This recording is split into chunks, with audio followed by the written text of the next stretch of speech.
Good morning. Good morning. I am here with my dog Lily. She is not at all happy. But if you've been watching some of my other lives, she is the one digging in the background. So I thought I would introduce her today. This is Lily. She is queen of the house. My other dog is Luna. She's lurking around too. There we go. There's so that's Lily. And full disclosure, both my dogs are in my office with me. So if you hear some strange panting sound in the background or digging, that is my crazy dog in the background. Yep, Luna's rolling around on the floor, so you may hear some snorting. So, all right, well, let's get started for today. If you're joining me, go ahead and post your name and where you're from in the comments. Today, I want to talk about how do you know whether or not your play therapy or expressive arts interventions are working with your clients, especially the younger ones, because the younger ones you're probably using more of a non-directive play therapy modality if you've been trained to do that. Child-centered play therapy, that's one I like to use. And in using that modality, the child is going to lead the way, and you as a therapist follow what's going on in the session. So the therapist is not directing those sessions per se based on the theory model. So sometimes it's really hard to know what is going on with your client until you get really good at looking for themes, understanding what's going on in the playroom, their interaction with the toys, their interaction with you. So a lot of times in the play therapy arena, we'll say, trust the process, which I do believe is important because then we kind of settle into the therapeutic relationship. We trust that the process will work when it's applied accurately and effectively. And we trust that our child will our little clients in the play therapy process will naturally work towards healing and wholeness given the free and protected space. So that's kind of the underlying principle of play therapy and integrating those therapeutic powers of play.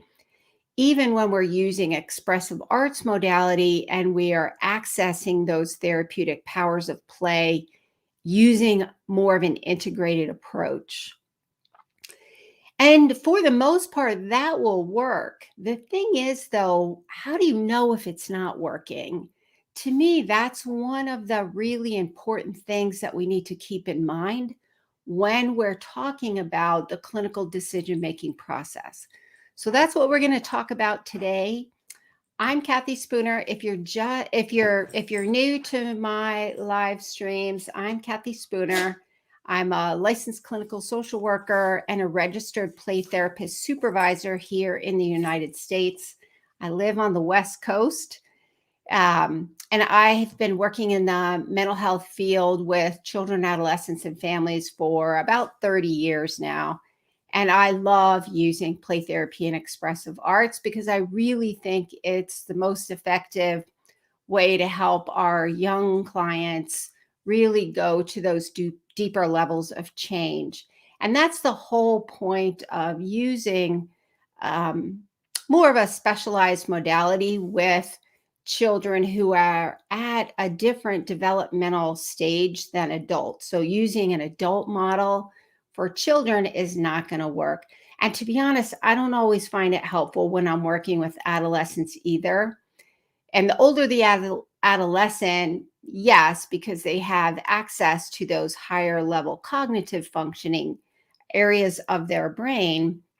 However, if you have a 17-year-old who is socially and emotionally more like a 13-year-old or maybe a 14-year-old, then you really are in a treatment process. We're targeting more of their social emotional age, because that's kind of where they're stuck. And if we meet them where they are, that's where we meet them. That's how I look at it.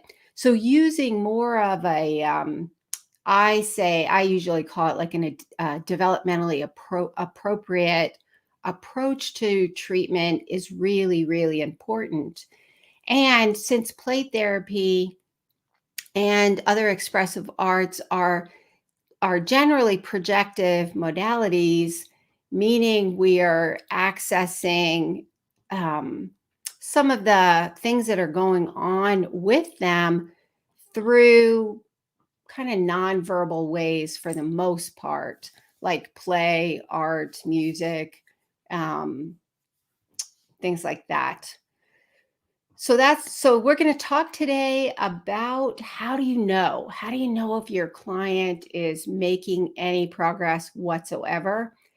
And in my supervision group, I have an online play therapy supervision group for mental health professionals working with children, adolescents, and families, and they're using play therapy and expressive arts. And this is probably one of the things we talk a lot about, especially in the beginning and middle phases of treatment, especially the middle phase of treatment. How do we know it's working? So if you're joining me live, go ahead and post your name in the comments. If you're watching the replay, go ahead and post your name in the comments, where you're from, what population you work with. So, and also, if you are joining me live, I go live every Wednesday at 7 a.m. Pacific time, like Los Angeles, Las Vegas time, if you're outside the US, 10 a.m. Eastern time, and 3 p.m. so far until our clocks change here in the US in a couple of weeks. We turn our clocks back in a couple of weeks. 3 p.m. In the UK, London time. So I go live stream onto LinkedIn. I have a private Facebook group for mental health professionals that I stream into. If you're on Facebook, you can join me in the group. It's Play and Expressive Arts Therapy Playground. And I also go live into my YouTube channel, Kathy Spooner, Renewing Hearts, Counseling and Consulting. All righty. So if you find this information, please feel free to like and share the information across your social media platforms and with your colleagues. Okay, let's get started. So how do you know? So these are things that I think about, and these are things that I usually talk with the people in my supervision group about in order to figure out if the play therapy or expressive arts, mostly the play therapy, if it's working. How do we know if the intervention is working? Because our job is, this is, I say all the time, I say it to my clients, I say it to the people that they are working with. I said, so our job as mental health professionals is to work ourselves out of a job, meaning based on we are conceptualizing the treatment process. We're conceptualizing what's going on with our clients based on all of the information that they gave us in our psychosocial assessment, which if you're not really doing that, it's really important to do a really good, thorough psychosocial assessment, because that's how we conceptualize what it is that's going on that we need to target in the therapy process. So we are conceptualizing what is going on with our client, what's triggering that, what's underneath it, what's activating it, what's sustaining it.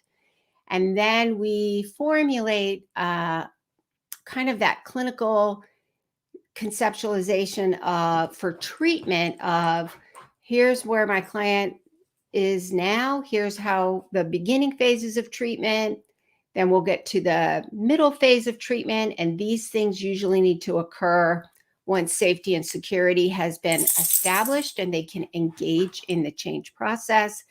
And then here's how we'll know when they're ready to end treatment.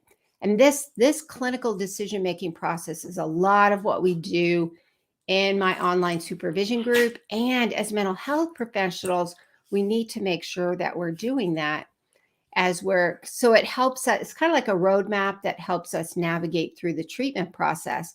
So then naturally, if our job is to work ourselves out of a job, it's really important to make sure that we know how to tell whether or not our interventions are even working. Hey, Clive from the UK, certified play therapist. That is awesome. So Clive, what age group do you work with? And I know in the UK there, they kind of have a different, you guys have a whole certification process for becoming a play therapist, which I think is awesome. Here in the United States, we, like I'm a registered play therapist supervisor through the Association for Play Therapy, and they have all kinds of requirements in order to get that certification, which I'll tell you, took me 7 years. It took me a while. And then we have to maintain it. So that's awesome. Thank you for joining us. And I'd love to know what population you're working with. And do you work in the school? I know sometimes there's school settings using play therapy, or private practice or agencies. So how do we know? To me, that's part of the clinical decision-making process, to make sure we are helping our clients move forward through the treatment process. So if we're starting to get a sense of maybe these interventions or the model that we're using isn't working, our client is not progressing, how do we tell? So some of the things that I look for, and I talk with the people in my supervision group, some of the things to look for are, does your client seem to be doing the same thing over and over and over and over, kind of like they're stuck from even in the session. If working with kids who've experienced trauma, one of the things that I'll get asked is, how do I know that my client has dissociated or doing some of that traumatic play, the unhealthy kind? And here's how I look at it. If we're fully present and we're tuned into our client, and we are, and they're doing the same thing over and over, it's kind of like repetitive, like the gerbil on the hamster, like the hamster on the hamster wheel. They go really, really fast, but they don't seem to be getting anywhere. They're kind of like stuck. And if you get the sense that they're stuck in the play, and it doesn't seem to be bringing any benefit or relief, or they don't seem to be resolving, and they seem to be kind of in their own little world, then you may need to intervene there. And typically what can be really helpful with that is to kind of redirect them, which if you're using child-centered play therapy, you're going to step out of that, which is perfectly fine, because you need to disrupt that, because that's not going to be helpful to them. And in some cases, it can actually just kind of perpetuate that. And what we want to do is we want to disrupt that. But if you see clients are doing the same thing every week, and it doesn't seem to, and parents are reporting to you, they're not getting better, nothing's better, then, and on occasion that does happen. And so when those things happen, I like to take a step back and talk with parents about what may be going on. And so and sometimes though, so what we're doing is we're trusting the process, which means they may do some things every week. But you can also see that there may be slight differences in the play.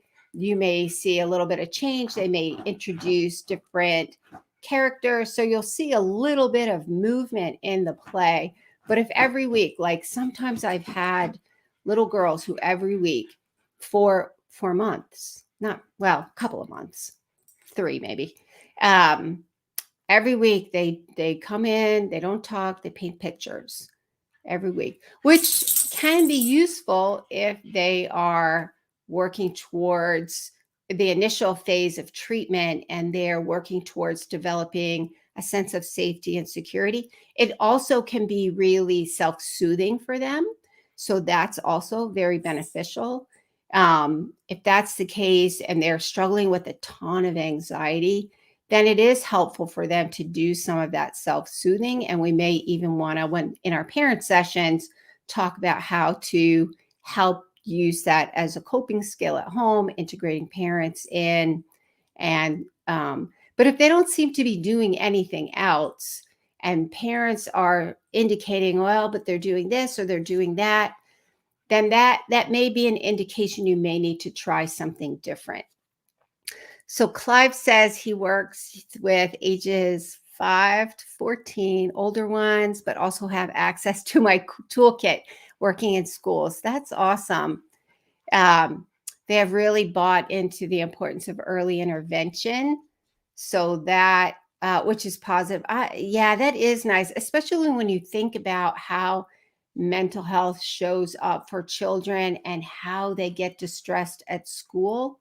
So, creating some support for them within the school system is ultimately going to help with their learning, because if their mental health problems are significant, then it really does interfere with their learning and social emotional development.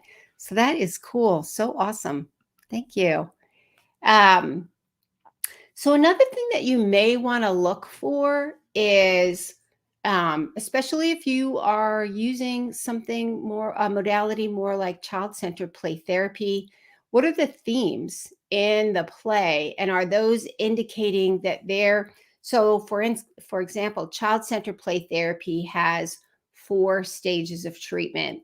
And there are certain things that you look for in each phase of treatment. So that's the other thing that you want to look for, is looking at the themes and how they're interacting with you. And that'll give you an idea of whether or not they're progressing through those treatment phases.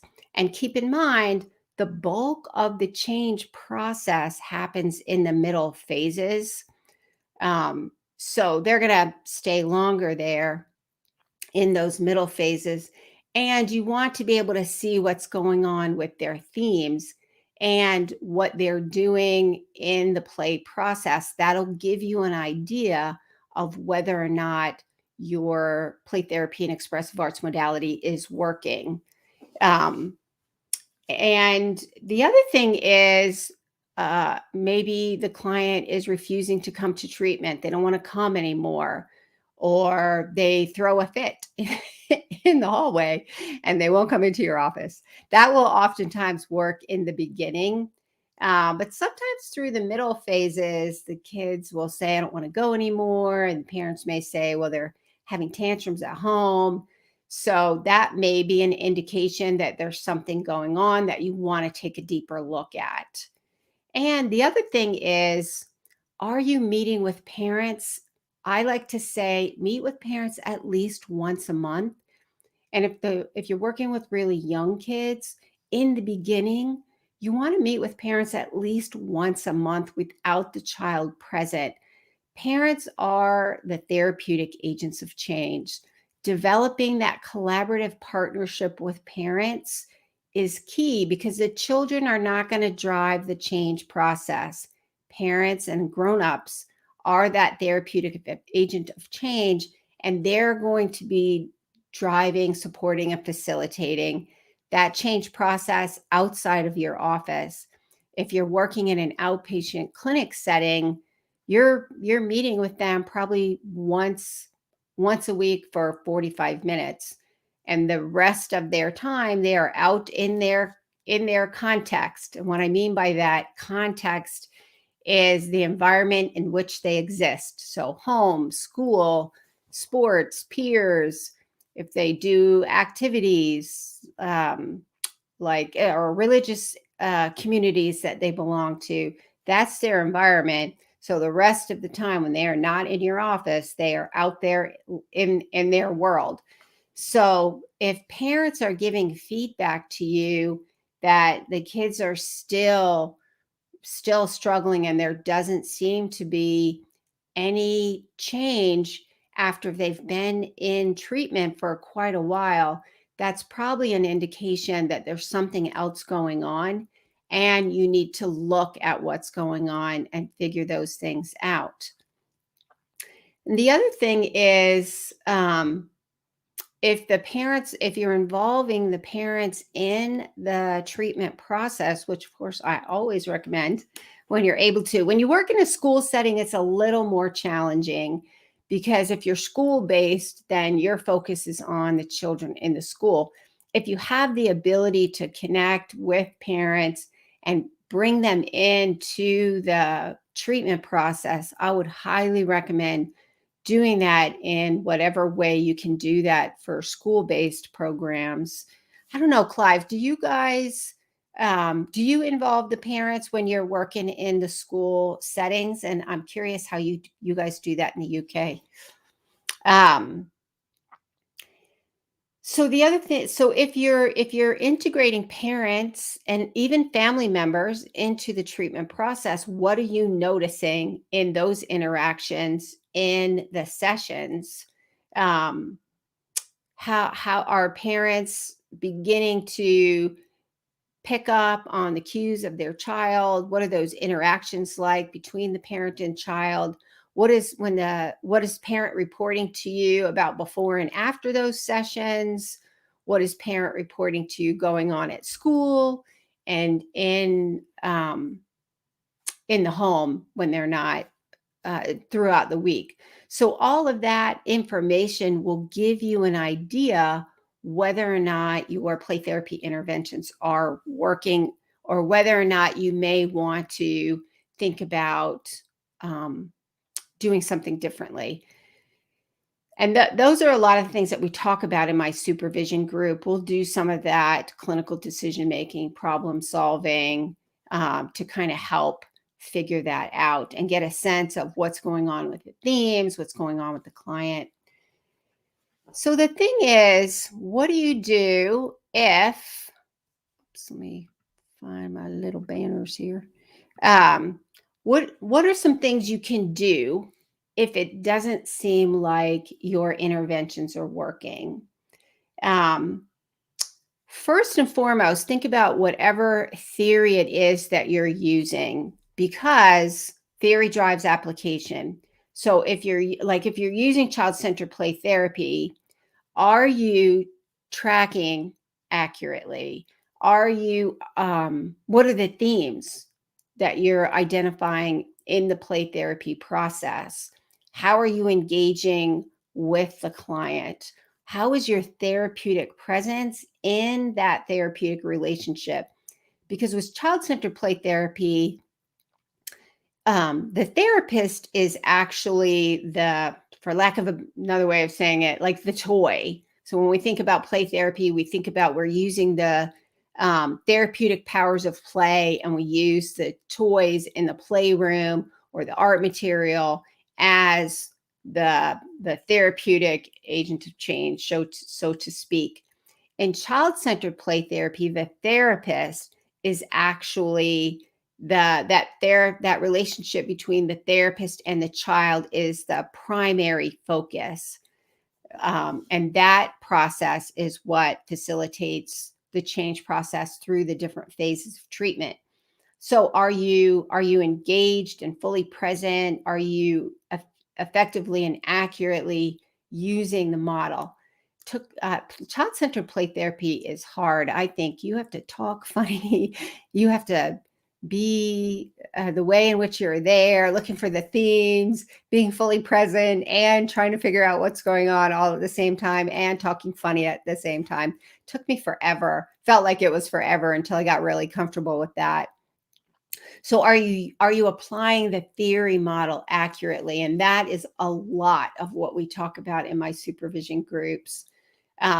Looking at those things to get a sense of what may be going on, making sure first and foremost the theory model that you're using, and making sure you have a theory model that you're working out of, just pulling out different tools, so to speak, or pulling out art or pulling out a game is not necessarily using play therapy. If you're still looking at it from an adult treatment model and you're playing games, it's not necessarily play therapy.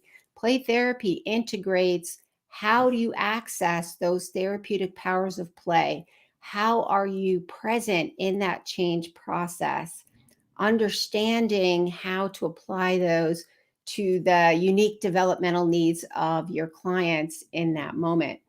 So, the other thing is, are you talking with parents and getting their feedback? Because some of the things, I always think of the movie Shrek, when Shrek talks about his talking with Donkey, and Shrek says, I'm like an onion, I'm in layers. Yes. And so, we all do that. We get to know each other. The more we get to know people, the more we kind of understand. Well, our clients have layers too. And maybe in the beginning, when we're getting the psychosocial assessment, maybe we weren't able to access or get information about all the different layers, or maybe as we peel back one layer, the other layer surfaces, and now that one's predominant.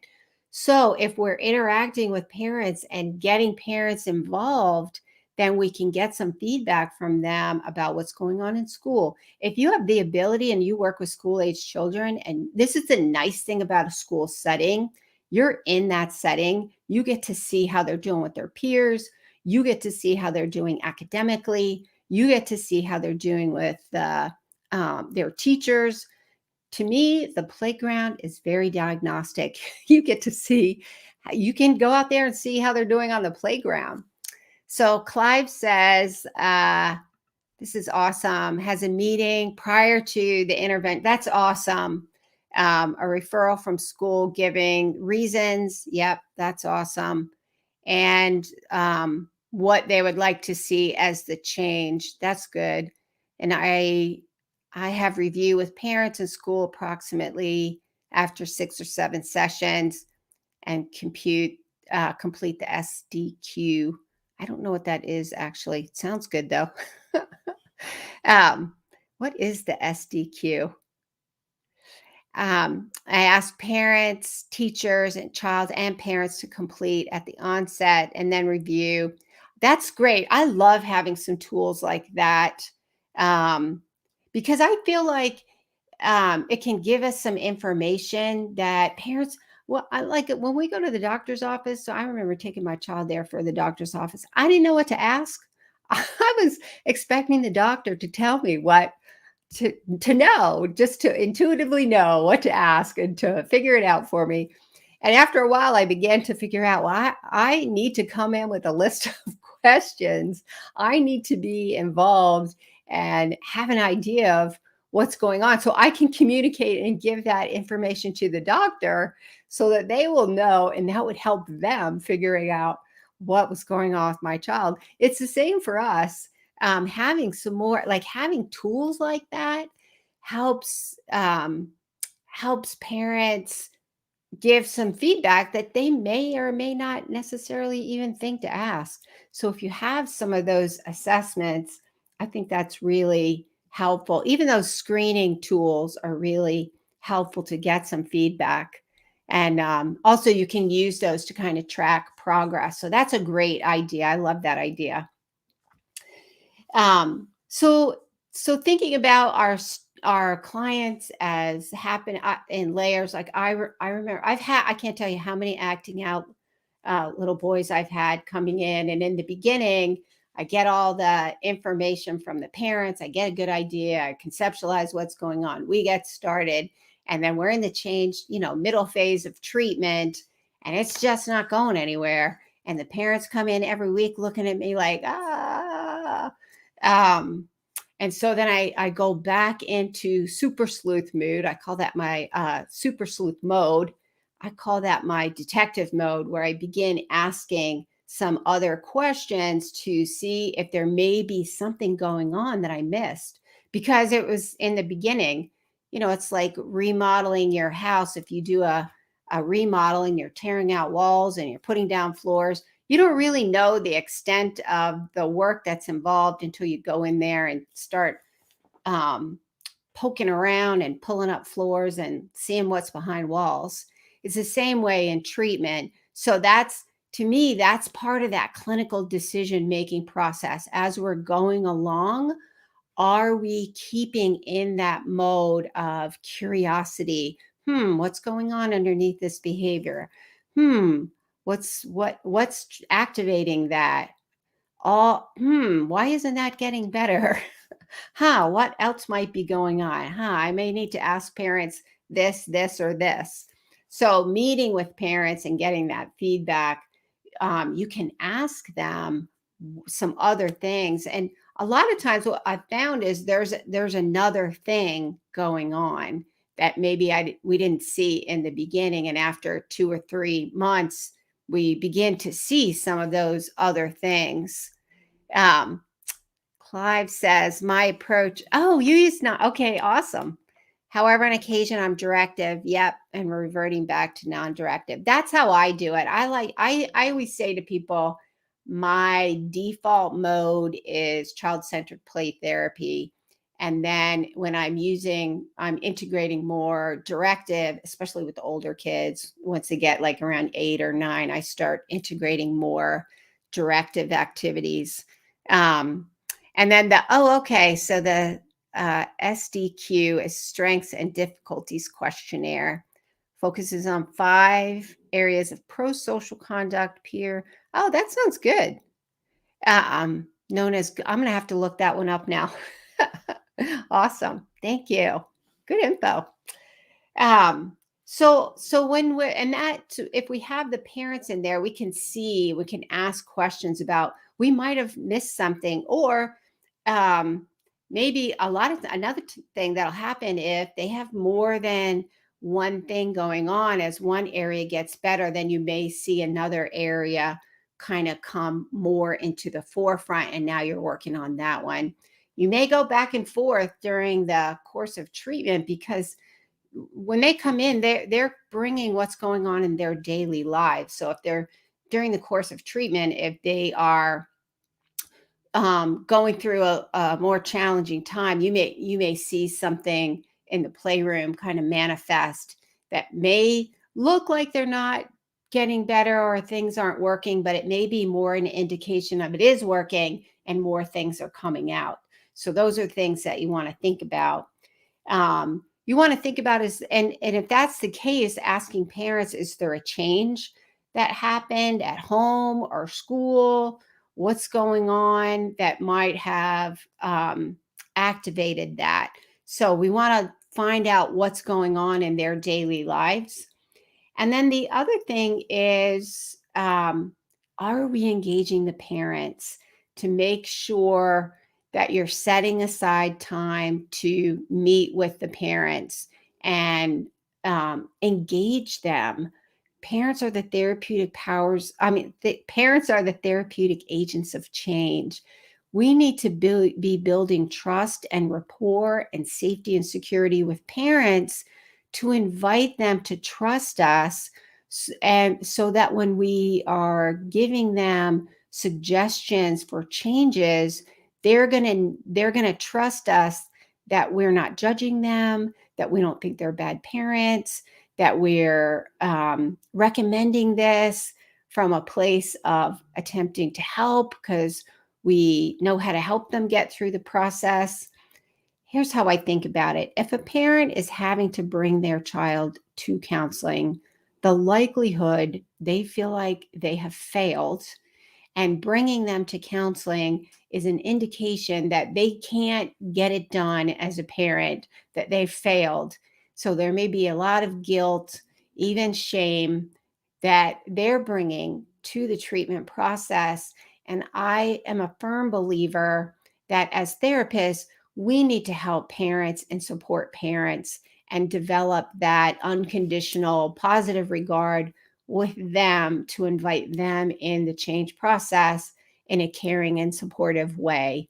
Even when we have some of the higher acuity families, this can be a little more challenging because sometimes they can be defensive or shut down or not in a good place. And we may need to be supportive to them alongside from a parenting approach, helping them to develop parenting skills and use interventions and things like that. And maybe if they need some individual counseling or marriage counseling, then if they know that we care about them, the likelihood when we make that suggestion to them, hey, I think you need to get some counseling, here's why, or you know what, I think it would be really important for you and your partner, your spouse to get some couples counseling. Here's why, here's how it'll benefit your child. So if we do that and we have that relationship with parents, they're more likely to be willing to do that. Sometimes with the higher acuity families, we may have to make that suggestion multiple times, planting seeds. So making sure, are you setting aside time to meet with parents? Not just if you're in a clinic or clinic-based setting, not just going in at the end of the session, and I call them those drive-through parent meetings, like 5 minutes. It's never 5 minutes.